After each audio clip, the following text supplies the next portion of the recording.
history of the 19th Amendment. The 19th Amendment to the U.S. Constitution was passed on August 18, 1920. It granted American women the right to vote, a right known as women's suffrage. At the time the U.S. was founded, its female citizens did not share all the same rights as men, including the right to vote. It was not until 1848 that the movement for women's rights launched on a national level with a convention in Seneca Falls, New York, organized by activists Elizabeth Cady Stanton and Lucretia Mott. Following the convention, the demand for the vote became a central part of the women's rights movement. Stanton and Mott, along with other activists, formed organizations that raised public awareness and pressured the government to grant voting rights to women. After a 70-year battle, these groups finally emerged victorious with the passage of the 19th Amendment. Origins of women's suffrage in the U.S.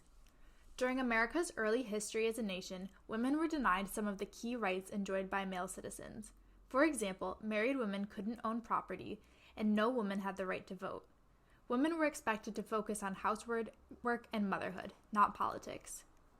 During the 1820s and 1830s, various reform groups, such as anti-slavery organizations, spread across the U.S. In a number of these groups, women played an important role.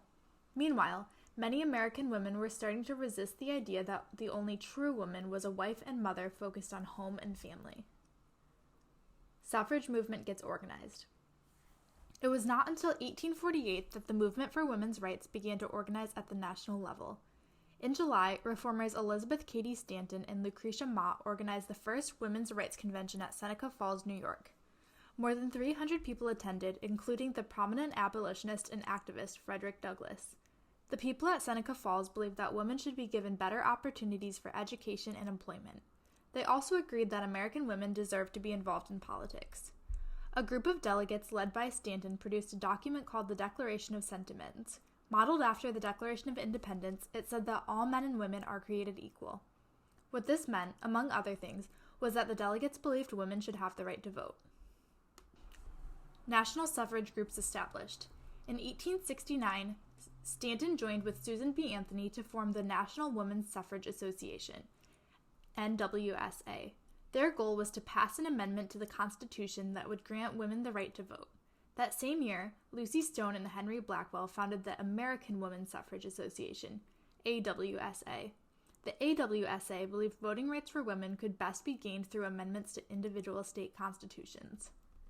In 1890, the NWSA and the AWSA merged to form the National American Women's Suffrage Association, NAWSA. The new organization's plan was to push for women's voting rights on a state-by-state basis.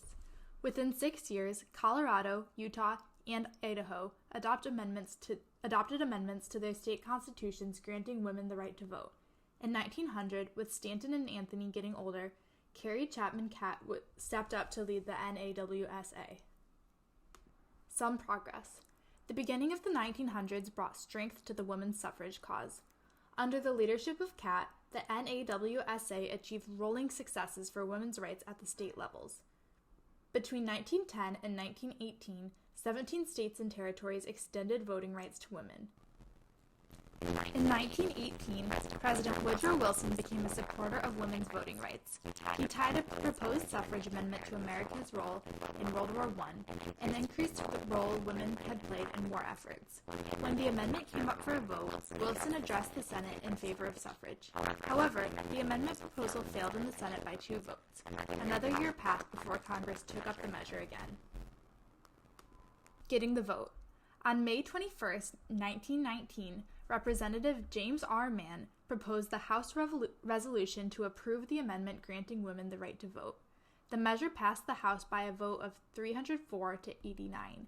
This was a full 42 votes above the required 2/3 majority. 2 weeks later, the Senate passed the 19th Amendment with 2 votes over its 2/3 required majority, 56 to 25. The amendment was then sent to the states to be ratified or approved. By March of the following year, a total of 35 states had approved the amendment, 1 state short of the 2/3 required for the amendment to pass. Southern states were strongly opposed to the amendment, however.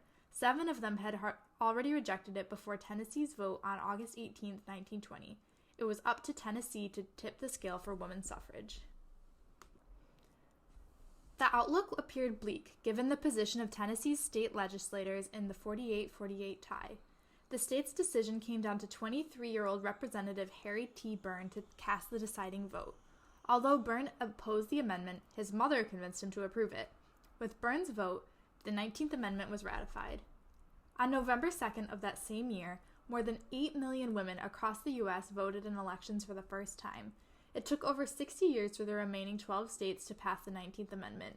Mississippi was the last to do so on March 22, 1984.